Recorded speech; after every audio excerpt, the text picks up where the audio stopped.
take a look at Northern Lights, hole 7. A couple things to note. If you look at the top left of the screen, you'll see there's a drop zone on the long peninsula. If you don't recognize it, that is hole 3. So that peninsula gets double duty on this course. So just interesting to note that. And if you spin around on the tee pad and look behind, this is the fairway to hole 8. You may recognize the train station, although the train's not running because we're not on hole 8, which triggers that motion. But what's interesting too is normally there's an OB line off the back of the tee pad. Here there's not. So I can actually go over here onto hole 8 and it's not going to call me OB. And if you look at the top left map, I'm off the map and still able to throw. And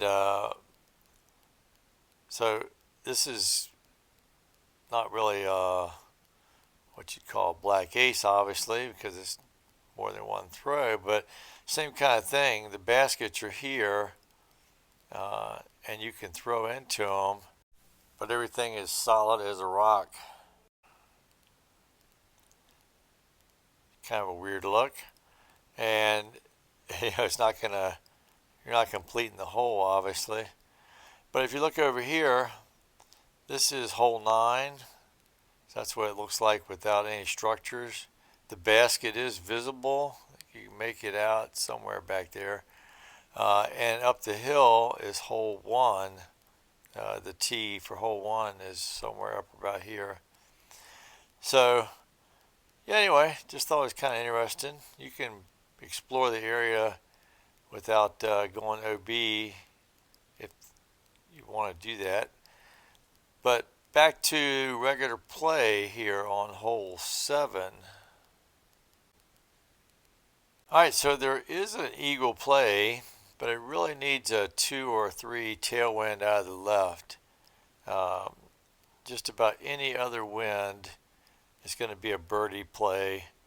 It's just dictated by the wind, the random generator. And for the birdie play, what I do is take the glide, skip, ride, keep it on the forehand, put the chevrons about here. Just a little more than a disc worth of hyzer, but you really don't want to overcook this because you don't want to go too far to the right here as I'm coming up. That's pretty good. Somewhere around that opening is good. Now, you think you might be able to drive across the way, and you can with the right wind, but a lot of times you're going to just go in the drink. So the best play, in my opinion, is take something like the glide roll ride, light glide ride, and just try to get up this peninsula as far as you can. And then from here, because of the elevation, which is kind of deceiving, you're going to probably want to go glide roll again. And should give us the easy birdie. You might even get lucky and get the long throw in, but more than likely it's going to be a birdie play.